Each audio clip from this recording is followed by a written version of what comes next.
Hello, be most welcome to this yet another debate of Bússola Tech about the legislative digital transformation across the globe. I'll make a brief introduction and then we move forward to our debate with our colleagues from Ireland, from New Zealand, and from Brazil. A digital transformation project in the legislative is a costly proposition. Thus, it requires clear goals and means to achieve it. It requires the development of a broad strategic planning that considers both the technical requirements and also the construction of consensus amongst colleagues and MPs. It's not unusual to see legislatures implementing outstanding digital tools in one moment, just to see it falling into disuse. Members of Parliament and other internal teams dealing with the core business of legislatures are the users that need to be satisfied under the technical guidance of colleagues in the IT and research teams. Catherine, first, be most welcome to our debate today. It's a pleasure to have you here. I want to start with you. Your team performed quite a comprehensive research about the maturity of a digital transformation in different parliaments around the globe in order to guide the Irish Parliament in its digital transformation strategy. In your view, what are the main reasons for these legislatures to seek their digital strategies? It's a really good question. Certainly from the research that we carried out, we came across, I suppose, a range of reasons for parliaments to carry out or implement a digital strategy. So during the first phase of our research, when we were carrying out a website analysis of about 20 parliaments, we noticed that a lot of the websites, or a lot of the material on the websites for a lot of parliaments, had this idea of becoming a world-class parliament and achieving, a level of excellence in providing services to members and the public, and that this was a kind of a key strategic goal for a lot of parliaments. And I suppose, one of the main ways for them to achieve that is to go through this digital transformation. And a lot of parliaments kind of, I suppose, recognized that, this was a pathway towards, achieving that kind of world-class level of service provision. And then when we moved on to the second phase of the research, which was carrying out interviews with staff from 12 parliaments in total, what the feedback that we were getting from staff was that, things are changing very rapidly in terms of content and service delivery, and that one of the main ways that parliaments can keep pace with this level of change was to have this, I suppose, a robust digital strategy in place, and one where digital transformation projects were being rolled out, quite quickly. Staff also highlighted to us, I suppose, as well, that the expectations of the members, the politicians, and indeed the public, has changed quite rapidly, I suppose, in the last decade, particularly in relation to things like the provision of service, the type and speed of IT services that are available, or that should be available in parliaments. So this has changed very rapidly over the last few years, and the politicians themselves and the public are now well versed in using various IT, IT things, like, using apps, online forms. They're used to, the public especially, are used to going on to, certain government department websites and being able to just input their data once and, have all their information there. Members as well, the politicians, they expect a certain level of IT service, for carrying out their parliamentary business. And again, they're well used to using apps on their phone. They all have smartphones. They're all using social media. They're all very used to that kind of quite a high level of interaction with IT. So that was another reason that, staff relayed to us of, the reason why they should, follow a digital transformation strategy.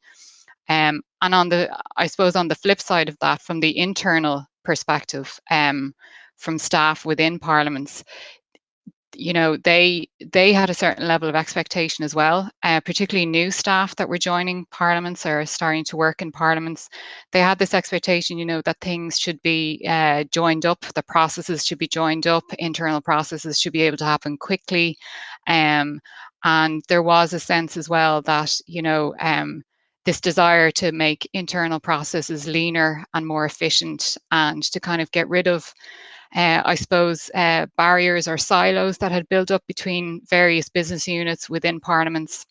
And that one way to accelerate, I suppose, this process of improvement is to go through a digital transformation.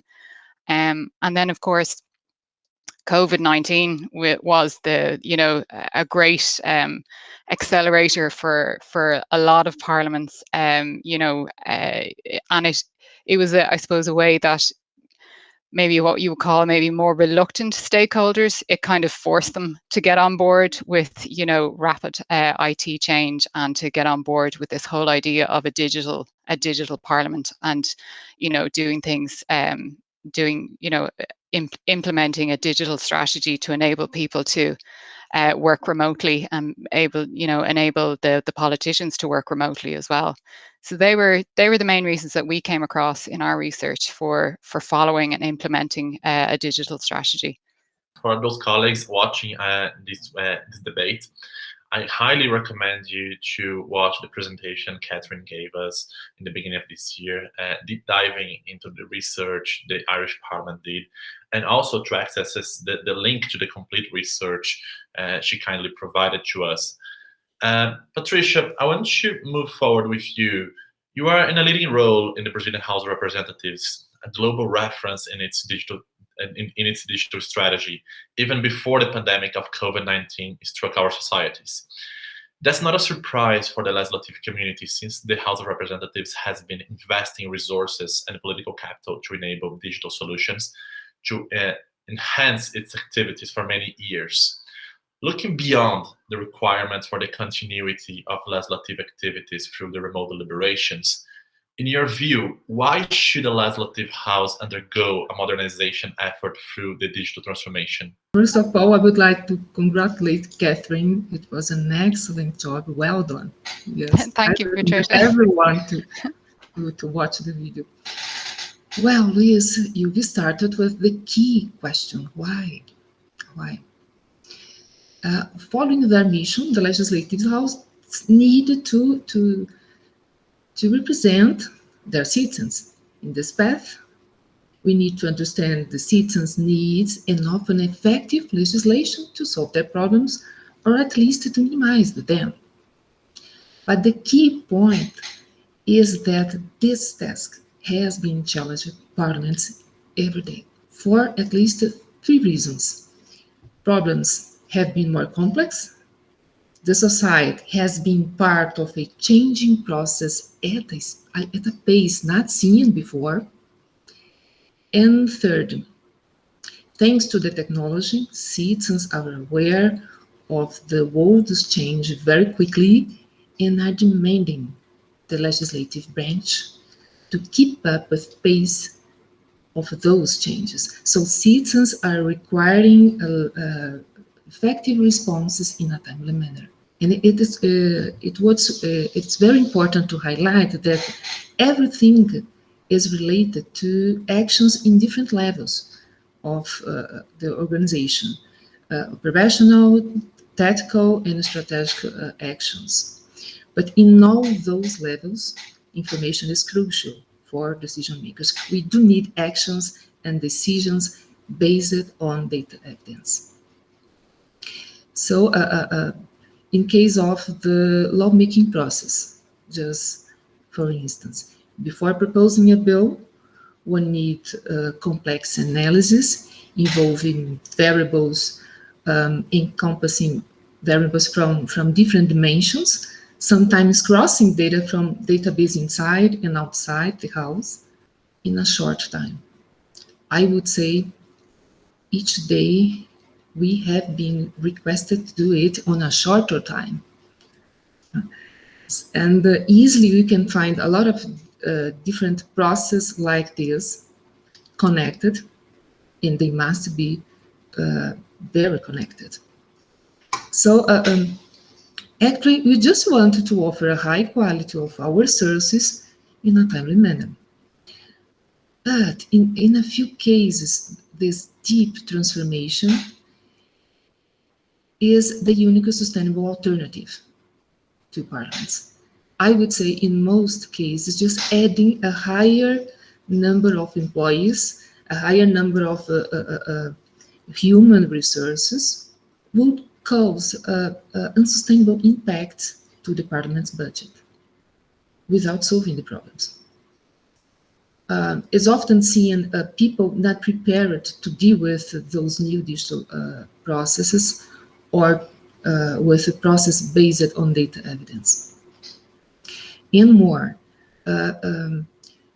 just keep developing systems through the same way that we were used to do, just adding one system for one unit or to another unit, won't cause all the impacts that we need to the whole organization. So we are dealing with big changes in the way people think, decide, and act. Because we are dealing with, we do need to reshape the working process involving all stakeholders. I think that's the message. So consider the context. I think we do need this deep transformation in the whole institution, considering people, process, and technologies, and try to start it as soon as possible, because you have to do it. Thank you, Patricia. Actually, would be highly interesting for our colleagues watching here to see our previous debate with Bruno Campello as well from Patricia's team. And he presented a tool that's at the cornerstone of the digitalization process in the House of Representatives in Brazil. It's the InfoLeg app. It integrates different parts of the legislative process and provides transparency for internal and external users. And I think it represents some of what Patricia is sharing with us today here. Adrian, be most welcome to our debate today. Adrian, you are a legislative drafter in New Zealand and also an entrepreneur seeking to help legislature to harness the possibilities of a digital transformation project. In your opinion, for a person that has the vision from both the inside and from the outside, what are the possibilities for a legislature that invested in modernizing its processes? Thank you, Luís. I think we start with what both Catherine and Patricia said. I mean, there's a demand or an appetite out there for digital transformation from members and from the citizens as well, and so in some ways it's forced upon parliaments, the members and the staff to keep up with changes. I mean, when printing came out, everything became paper-based, and now we're moving towards a digital system, and we have to acknowledge that that's what citizens and members want. And so how do we provide that, and to what level do we provide that? Well, at the moment, everyone's working on digital so that people can access legislation and processes transparently and digitally. And obviously, there's huge efficiencies available there if it's done correctly for all concerned. And so I think that really, the efficiencies that digital can bring is what we can focus on. What I do is provide digital models of the law. My company provides the software where you can model a law using digital software, and so that means internally members can take data from various areas as part of their legislative process and put it against a digital model and see how their law would work in the real world. And of course, these digital models are also driving society as well. So you go to somewhere like a bank or some other citizen-based enterprise, and they need to apply the law in their computer systems. So already we're starting to see these digital ecosystems emerge, and demand for digital law and for digital processes to emerge. So internally, as a lawmaker, your efficiencies are driven by technology, which would allow you to see how the real world would use what you've done. And the real world, of course, is using algorithms. So I think that the vision is that there's a step up from merely digital representations of the law into like actually producing algorithms, because that's what people need for phones, they need it for computers. So if you're going to put a law out, you hand over a piece of paper. And that's all very well, but that's not really the end of your job as a lawmaker or as a parliamentarian, because your law has to be used in the real world, and the real world is now digital, and your law will end up as an algorithm, and you need an algorithm as a member of parliament as well, to help you make better law, because in the end the product is going to be your law running on a computer. I mean, that's what's going to happen in the future, and it is already happening. And so you have to have, as a lawmaker, transparency through that process. And a lot of what I think is happening in the digital world is transparency for members, for staff, and for citizens.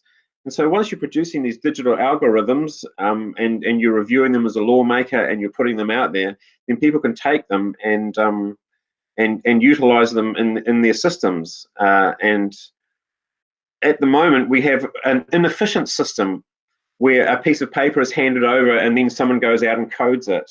And then even in the private sector where it's already happening, there's no really good oversight of it. It's like we lose vision.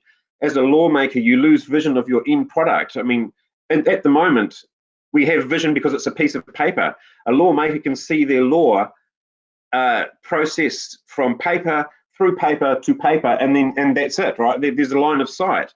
But in the modern world, we start losing that line of sight when it goes into a computer. So a bank, for example, will apply the law, and the lawmaker and the society loses sight of the law because it gets put into a computer system, and we no longer have any oversight of it. And even the board of a bank will not have oversight completely of the algorithms, and that's a real problem.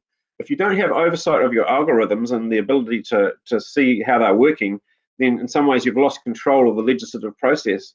And really, for me, I think that's what a lot of this technology is about efficiency gains, which we've talked about, but also it has to be done in a transparent way so citizens and lawmakers can see what is happening, and we all have confidence in the legislative process. And this comes down to rule of law type issues. I mean, the great thing about paper is you can pick up the law and know the law, but if the law is being put into an algorithm by a computer, it's a little bit harder, and yet that's where we're going.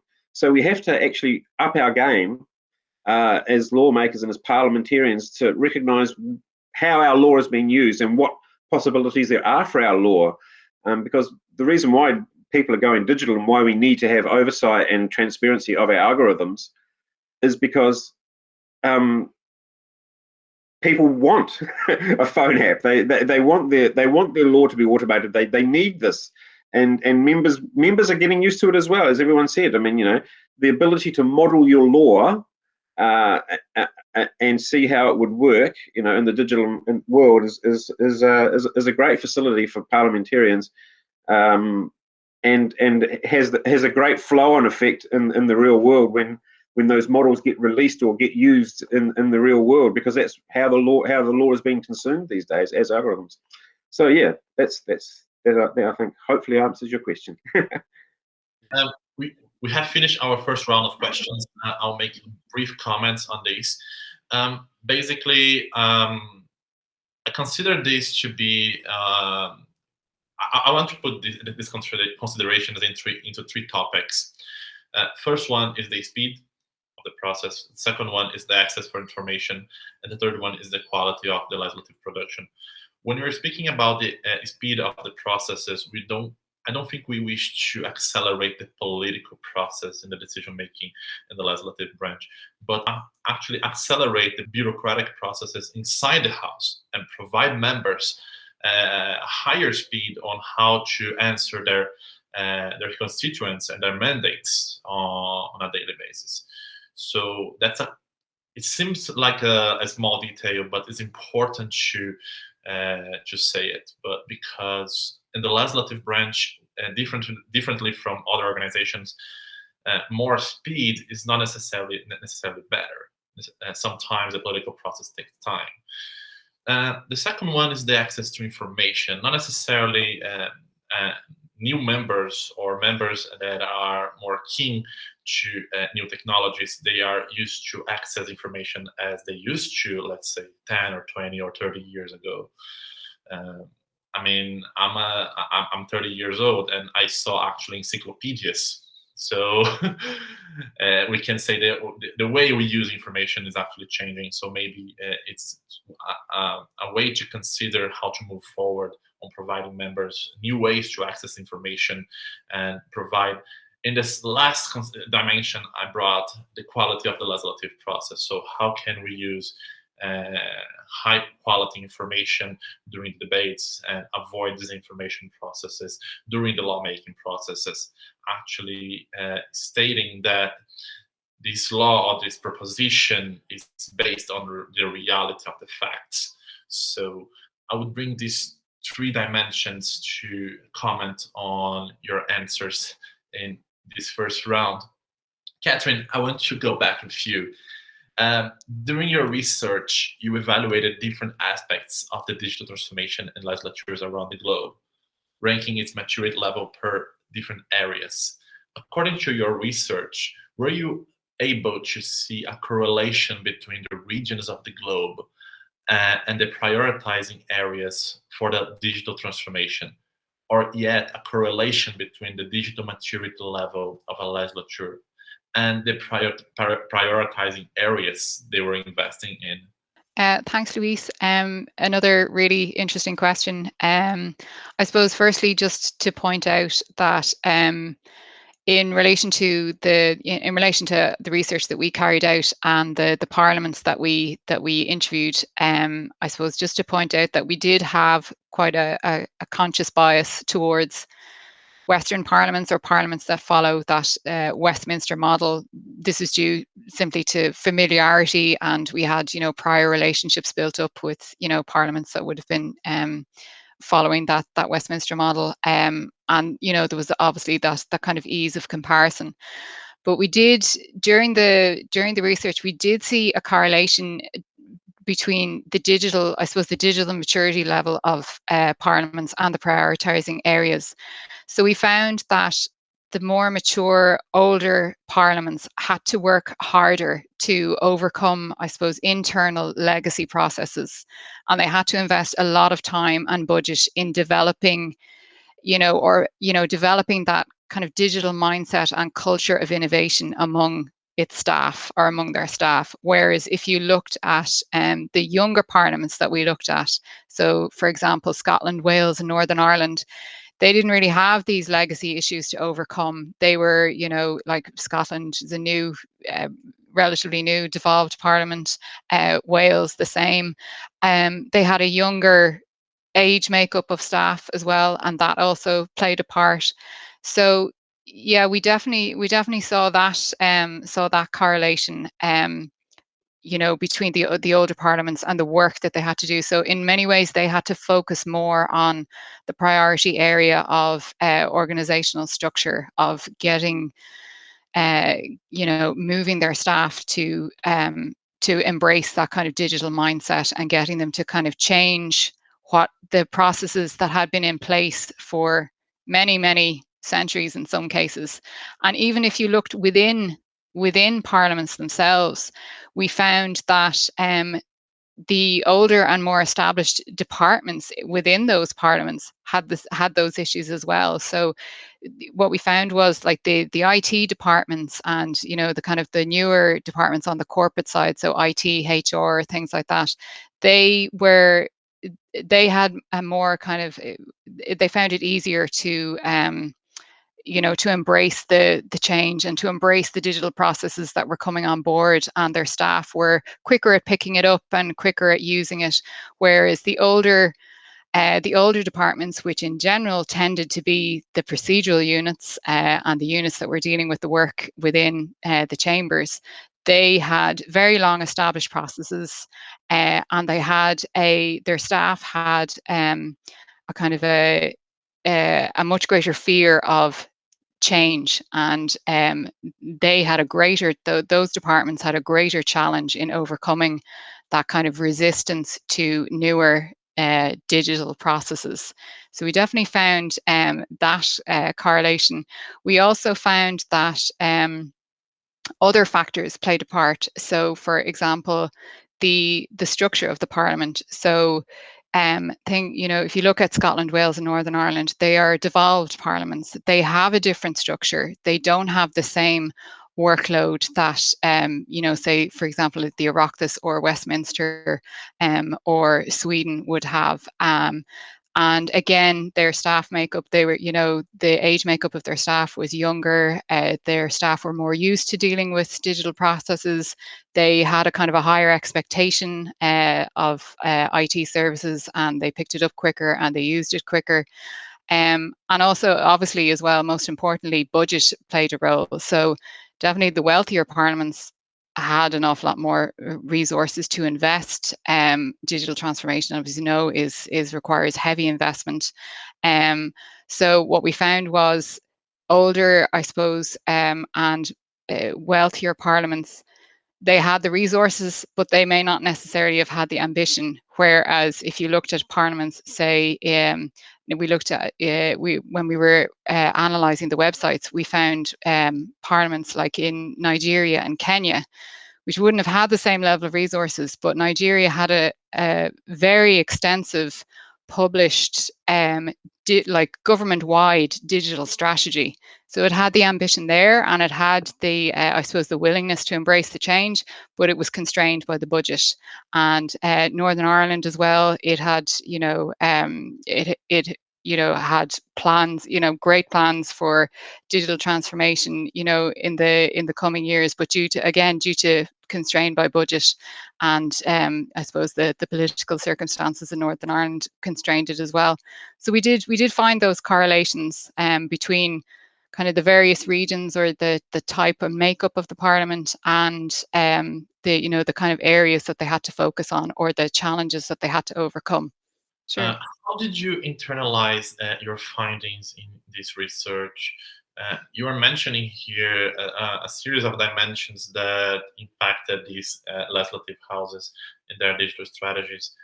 And you did this research to actually learn and implement an effective digital strategy in the Irish Parliament. So how did you do to use this information internally? Well, I suppose the research was in the second phase of the research was a series of interviews that we carried out. So I suppose for the research team, firstly, in order for us to internalize and really get to grips with the information that we gathered during the interviews, we had to go through several routes, I suppose.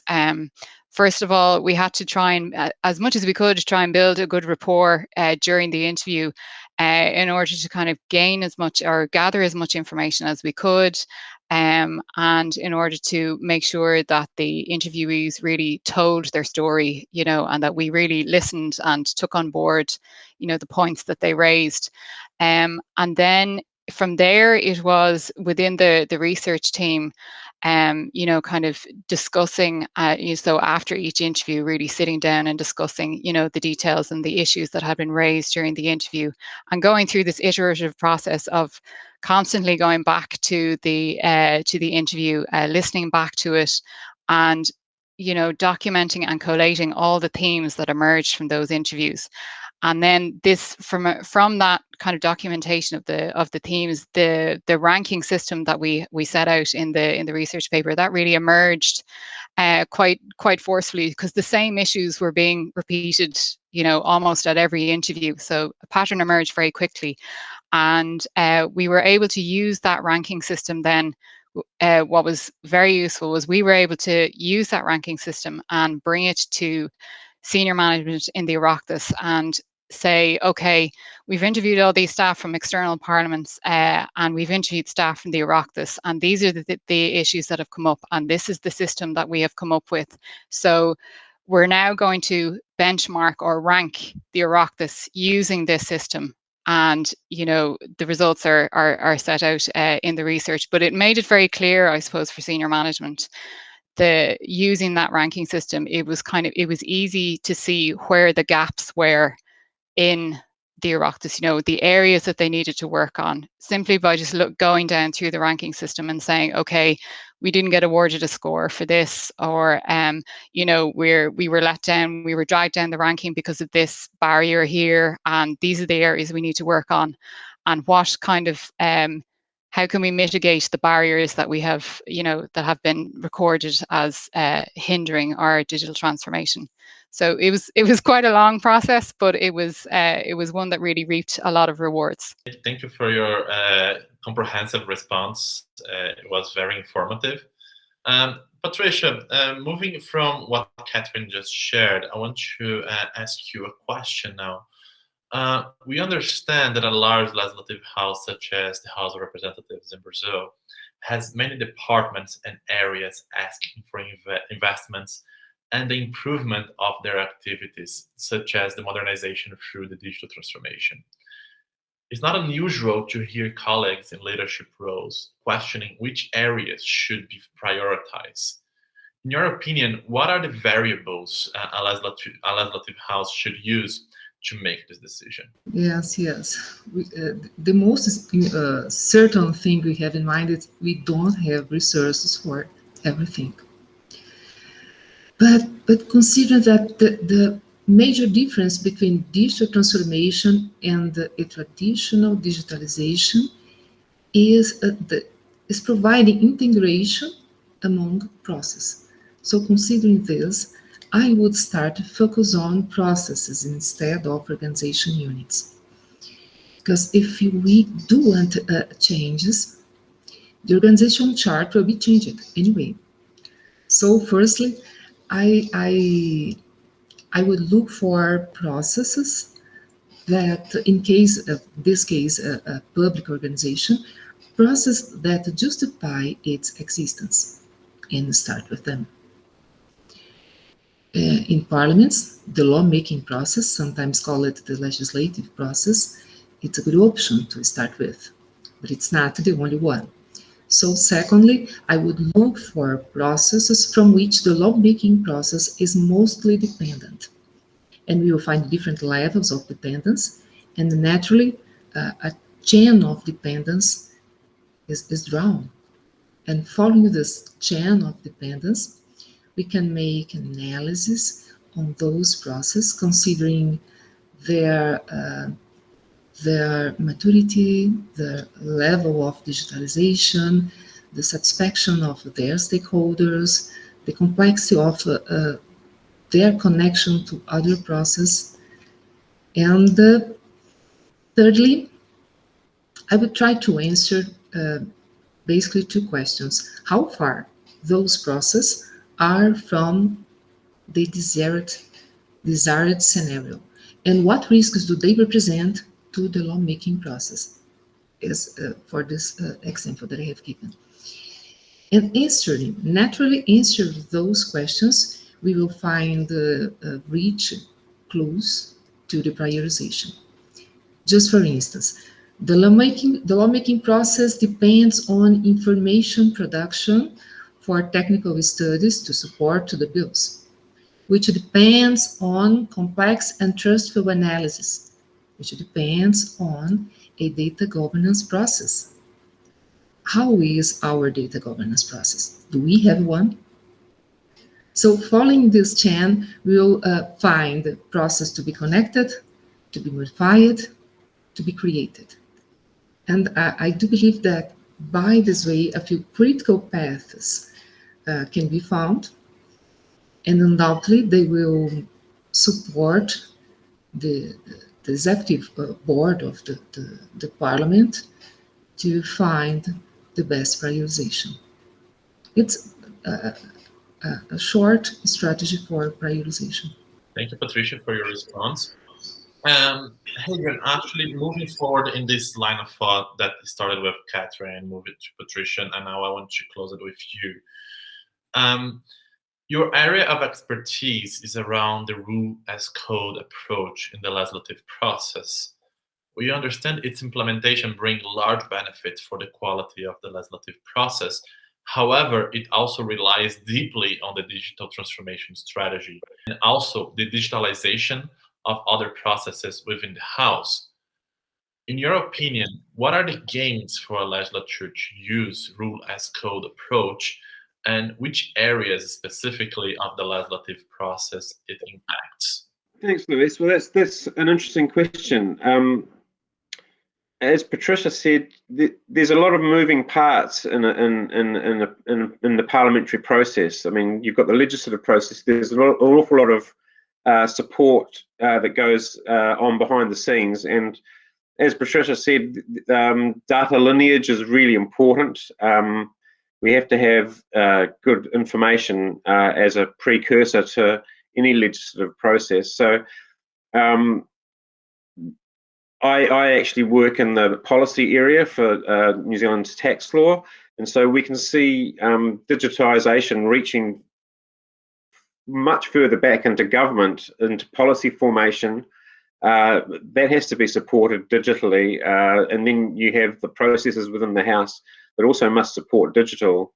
So there's a lot of infrastructure issues there. I mean, in New Zealand we have committees. We have a Westminster style, so we have select committees, and they all are digitised, so all documents are available to members digitally, and then all that's all published on the websites digitally as well.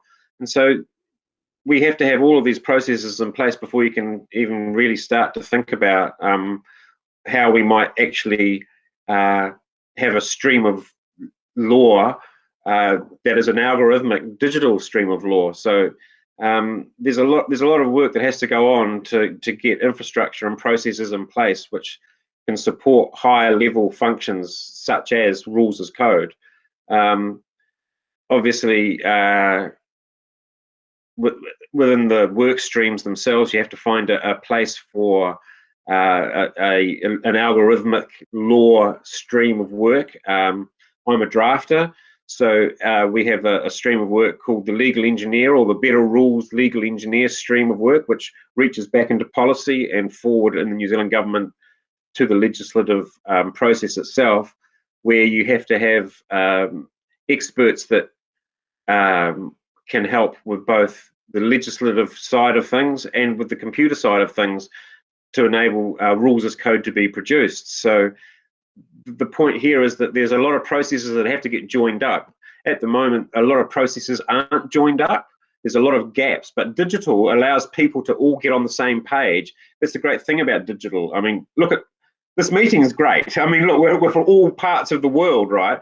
We could be in completely different departments within government or within the parliament, and we can communicate using a digital platform, just like Ireland, Brazil, and New Zealand are doing right now. You can do that internally, right? And you can use different platforms within the organisation itself to join up processes and to create new products. And rules of code is one of those products, but it has to have a whole bunch of platform work done beforehand to enable the processes to be joined up and the different people to be joined into one process. And then you have a new product, and that new product in itself has its virtues. I mean, algorithmic law versus a piece of paper. I'm not going to go on about that. I just think there's a demand out there for algorithms that are transparent to be created as part of the lawmaking process. There's just so many uses for it internally as a way as a way for lawmakers to see how their law works internally, and externally where citizens want that kind of algorithmic law. So it is, to a large degree, a paradigm shift that's predicated on top of a lot of information technology processes. And so you have to, I think Patricia is right, you have to look at processes, and the New Zealand government's doing a lot of work on better rules. OECD's looked at it.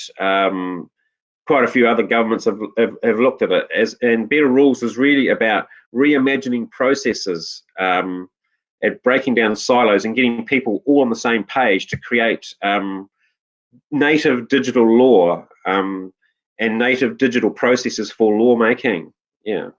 So I really, if everyone has a chance to have a look at the Better Rules work, I think that a lot of thought has gone into the process reimagination around digital in New Zealand, and it's worth looking at that, I think. And on top of that, you end up with these algorithmic law digital rules as code products, and that a lot of work's required to get to that level of integration in the many parliamentary processes. But I think the rewards are worth it, and I think Catherine's kind of hit it on the head. There's quite a hump. It's a resource hump to get over into this digital world, and willingness and leadership and all of those things come into play as to how far you want to go, and whether you actually get there. So, yeah, hopefully that answers your question. Actually, there is one element that's present in all of your answers in this round. It's basically, we're not talking about just a digitalization of a process. We are talking about an institutional transformation, and an institutional transformation that better integrates different areas or even reimagine these areas. So, for example, we do have to ask why this structure exists in the parliament, and how can we transform it without offending the institutional tradition and the internal balance of power. Otherwise, this digital transformation process will not take place. So an actually sound strategy is to understand the internal processes, as all of you just shared, and see what are the gain points to begin with. So how can I make these different areas my allies in integrating them and making they do a better job, an easier job on their daily lives, just to move forward with the larger transformations and rethinking the institutional structure. We see that in many parliaments, this is an impressive challenge. The strategy for the digital transformation is sound. It makes sense. It will make the process more effective, but it doesn't see the light because it's upsetting either an historical tradition or an internal balance of power on how members are dealing with each other. And that's not the goal. The goal of the digital transformation is not to upset the political process, it's to improve it. It's to improve how members are dealing with each other. Basically, we are reaching out to the end of our debate. I want to ask you a final question to all of you. I want to start with Catherine. Catherine, my final question of the debate is directed to all of you, but I will start with you. At Bússola Tech, we take this moment in our debates for you to speak directly with the colleagues from national and subnational legislatures around the globe. We have discussed during our debate today the strategic reasons for legislatures to consider developing their digital capacity, both to ensure institutional continuity in situations of crisis, and also to increase the effectiveness of the legislative activities. What are your recommendations for colleagues in leadership positions for the legislature to give its very first steps towards a digital-ready legislature? Another great question. Thank you, Luís. For the first steps, I suppose, really is to for parliaments to benchmark themselves, really. And if I can use my own research as an example, you know, there is a framework there is a ranking system set out there, and it does make it quite easy for parliaments to go in and give themselves a score against, you know, there's 34 ranking factors there, there's 14 barriers. It's, you know, it's a relatively quick and easy way to get an overview of where the Parliament is in relation to digital transformation and what the gaps are and what you need to focus on. And if I could say from our own experience in the Oireachtas with digital transformation in the Oireachtas, even looking at the ranking factors, even, you know, to pick out, I suppose, the most important ones if I could.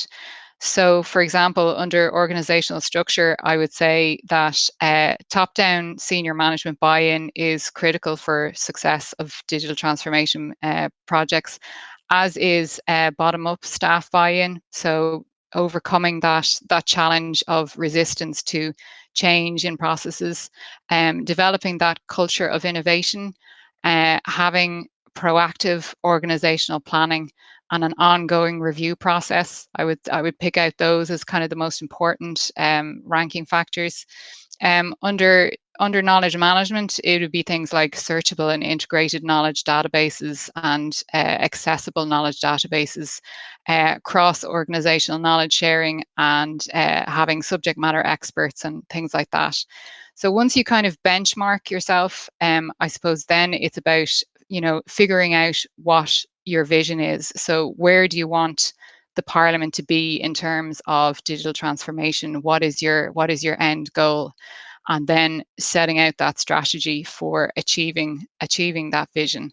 So I suppose those would be the as first steps. That would be my advice. Thank you, Catherine. Patricia, would you like to share your comments as well on this question? Looking forward, a digital ready legislative, I would suggest to colleagues to be realist. We will never be in a perfect scenario with all the conditions, all variables in favor. Sometimes most of them are against. So I think we do need a strategy, and it must be as much as flexible as possible. Because the leaders, regardless they are civil servants or members of parliament, they have different interpretation of the needs, sometimes different interpretation of the strategy. It's true. So I would like to start recommending build your strategy based on blocks that can be combined and organized through different ways. I think you will need. Sometimes you will need to use technologies that were built for one purpose, but you need to use them to another purpose not foreseen. So the message is choose technologies that can be used for many aims and try to reuse them as much as possible. And avoid a high level of customization on commercial software, because considering the whole life cycle of a digital service, we will have to do many changes and it's not sustainable. And fourth, maybe it should be the first one, you are dealing with people that were actors in one process, and they will play another role in this new digital process. So consider not only training people, but also a strategy to create benefits to everyone. Some things can be mandatory, must be, but if you find motivation, your life will be better. Another suggestion is, when you choose a process to work with, look at the neighbors. I mean, the process that have an interface with this that you are working at that moment, because everything is connected. If you change here, you will see that you have to change a lot of points in the other processes. Regarding the projects, I do believe that projects must result on products with high impact on the Parliament. If you are not sure concerning those impacts, don't start. Don't start. It's always time to stop. And concerning the users, listen to users while you are designing the digital services. Before everything, involve them. Try to add people of different skills in each team. Be sure the results will be richer. So it's not an exhaustive list, but something that I think can help.